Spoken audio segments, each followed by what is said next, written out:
نہیں، زندگی کا کچھ اعتبار نہیں۔ جناب صدر، معزز علماء کرام، عزیز بیت العلوم کے طلباء، آپ یقین مانیے کہ پچھلے مہینے میں اپنے وطن بہار پوپری بازار جنک پور روڈ جب گاڑی پکڑنے کے لیے کلکتہ آ رہا تھا، اسٹیشن پہ بیٹھا ہی تھا کہ میرے بڑے بھائی جناب عقیل صاحب نے لرزتی ہوئی زبان سے یہ خبر دی کہ حضرت مولانا طاہر حسین صاحب گیابی رحمۃ اللہ علیہ نہیں رہے۔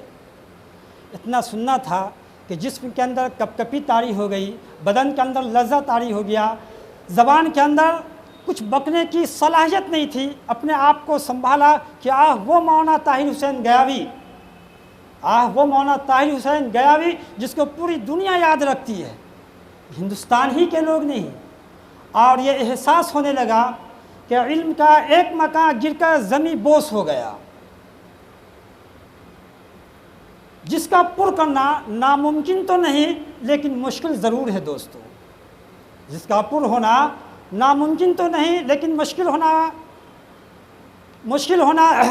ضرور ہے۔ تو میرے دوستو، عزیز ساتھیوں، میں عرض کر رہا تھا کہ حضرت مولانا طاہر حسین گیابی رحمۃ اللہ علیہ کو میں اس وقت ہی سے جان رہا تھا، میں ان کا نام سن رکھا تھا جب میں مدرسہ حسینیہ رانچی کا طالب علم تھا، اور جب میں دارالعلوم دیوبند کے اندر زیر تعلیم تھا تو حضرت ایک مرتبہ وہاں تشریف لائے تو میں نے دیکھا چھوٹے مدرسہ سے پڑھ کے گیا اور بڑا نام سن رکھا تھا، تو میں نے حضرت سے سلام کیا، بہت سارے لوگ تھے، اس وقت میرا چھوٹاپن بھی تھا تو کچھ بات نہیں ہوئی۔ جب میری فراغت 1996 میں وہاں سے ہوئی اور جب میں عروس البلاد بمبئی کا سفر کیا، بمبئی میں کچھ دن میں امامت بھی کیا، وہاں ہونے کے بعد ایک عجیب ماجرا یہ آیا کہ وہاں تبلیغ کے اعتبار سے ایک بہت بڑا اجتماع کھار کے اندر باندرا کے اندر ہونا طے پایا۔ آپ جانتے ہیں کہ مرکز تبلیغی جماعت ہی ایک ایسی جماعت ہے، ایک ایسی تنظیم ہے جس کا کوئی اعلان نہیں ہوتا، جس کا کوئی اشتہار نہیں ہوتا، جس کا کوئی ایڈورٹائز نہیں ہوتا، ایک واحد تنظیم ہے۔ تو تمام لوگ اس کی تیاری کر رہے تھے، اور آپ جانتے ہیں کہ عروس البلاد شہر بمبئی بدعتیوں کا ایک دم گڑھ ہے۔ میں اپنی آنکھوں سے دیکھا، میں اپنی کانوں سے سنا کہ جب میں وہاں جا رہا تھا، جب لوگ وہاں جا رہے تھے، ہمارے لوگ جا رہے تھے، محبین، متعلقین، جماعت کے ساتھی وہ جا رہے تھے، تو بدعتی زمین پہ لکیر پھاڑ کر یہ کہہ رہے تھے کہ ادھر جو جائے گا وہ کافر، ادھر جو جائے گا کافر۔ لوگوں کو بڑھانا، کوا کھانا جائز ہے تو فلاں چیز کرنا جائز ہے، فلاں چیز جائز ہے، نہ جانے کیسی کیسی بکواس کرتے ہیں، ہم سبوں کو معلوم ہے۔ الغرض جب اجتماع ختم ہو گیا تو اس فضا کو نرم کرنے کے لیے، مطمئن کرنے کے لیے اور اینٹ کا جواب پتھر سے دینے کے لیے ہندوستان کے اندر تو کوئی ایسی شخصیت دور دور تک نظر نہیں آ رہی تھی جس کو اللہ نے ہر اعتبار سے نوازا ہو۔ چونکہ ایک مناظر کے لیے ضروری ہے کہ اس کے علم کے اندر پختگی ہو، اگر علم کے اندر پختگی نہیں ہوگی تو وہ مناظر نہیں ہو سکتا ہے، علم کے اندر پختگی نہیں ہوگی تو وہ مناظر نہیں ہو سکتا ہے۔ چونکہ جب آپ جائیں گے مناظر کے لیے، آپ دلیل پیش کریں گے تو آپ کہاں سے دلیل پیش کریں گے؟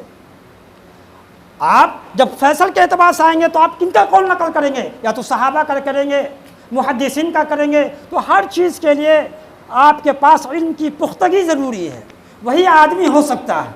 الغرض تو میں نے اس وقت مولانا کو قریب سے دیکھا، مولانا کا بیان قریب سے سنا، مولانا نے وہ اپنا آن بان شان کے ساتھ بیان کیا کہ پورے بمبئی اشش کر رہنے لگے، بدعتی کے بھونچال آ گیا، لرزہ طاری ہو گیا، اور کہا کہ مولانا طاہر حسین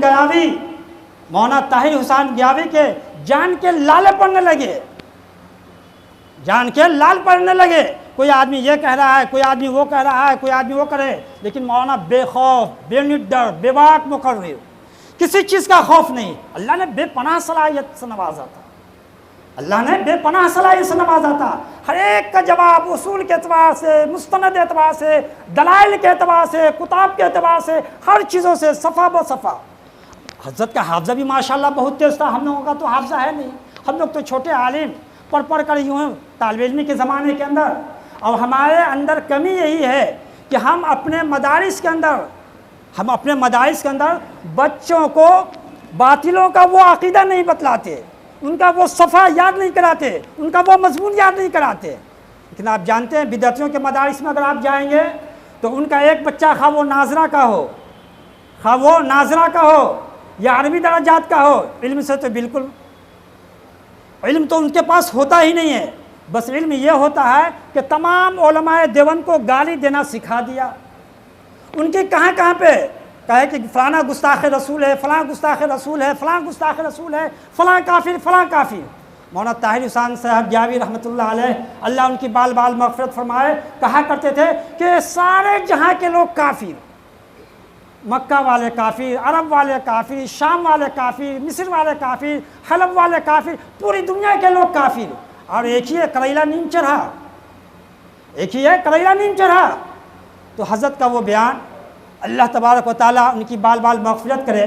برکت میں یاد کر رہا تھا کہ حضرت کا میں نے مستقل کئی بیان 25-26 بیان ان کا ہوا جو ریکارڈنگ ہوئی اس وقت تو اتنے کیا بولتے آلات نہیں تھے، اتنی میڈیا نہیں تھی، اتنے موبائل نہیں تھے کہ تمام چیزوں کو محفوظ کیا جائے. لیکن جو بھی ہوا آئیڈیا کی طرف سے، تقریر کی طرف سے مولانا نے پورا ہلچل مچا دیا. اس لیے آپ جانتے ہیں مولانا کو فاتح بمبئی کا لقب دیا گیا،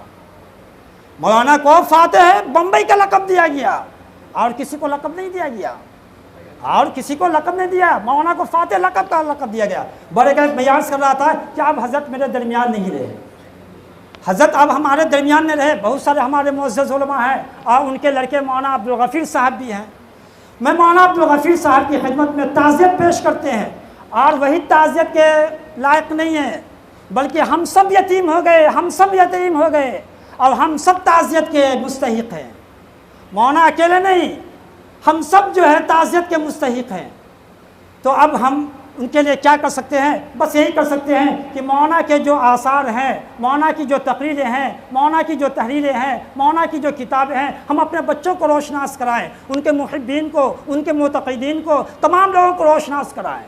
اور ہم علماء بھی یہ ذمہ داری ہے، ہم علماء کی بھی ذمہ داری ہے کہ ہم علماء بھی ان کی تقریر کو سنیں، تاکہ کہیں پہ بھی کوئی ہو جائے تو آپ جانتے ہیں کہ پورے دنیا کے اندر نہیں، پورے ہندوستان کے اندر، بر صغیر کے اندر خاص طور پہ یہ مسئلہ آتا ہے. تو آپ نے کبھی نہیں دیکھا ہوگا کہ بدعتی جو ہے جماعت اسلامی سے ٹکراتے ہیں، ان کا کبھی مناظرہ ہوتا ہے، یا جماعت اسلامی جو ہے غیر مقلد سے ان کا مقابلہ ہوتا ہے. اللہ پاک نے تمام ملکہ علماء دیوبند کو عطا فرمایا ہے.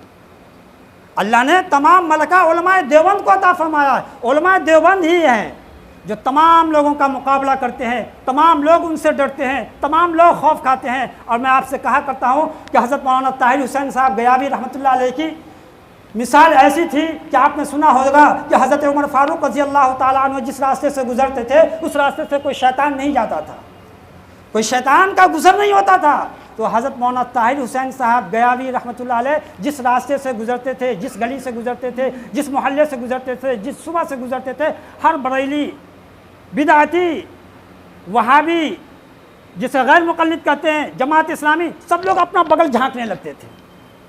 تو مولانا کا ایک روپ تھا، مولانا کی ایک شان تھی. تو بہرکیف اب مولانا کی شان کو، ان کے کارنامے کو ہم انجام دیتے رہیں گے. اور ہم آپ تمام لوگ یہ دعا کرتے ہیں کہ اللہ رب العالمین ان کی بال مغفرت فرمائے، انہیں کروٹ چین سکون نصیب فرمائے. آتی ہی رہے گی تیرے انفاس کی یہ خوشبو، آتی ہی رہے گی تیرے انفاس کی خوشبو، گلشن تیری یادوں کا مہکتا ہی رہے گا، گلشن تیری یادوں کا مہکتا ہی رہے گا. وآخر دعوانا الحمدللہ رب العالمین.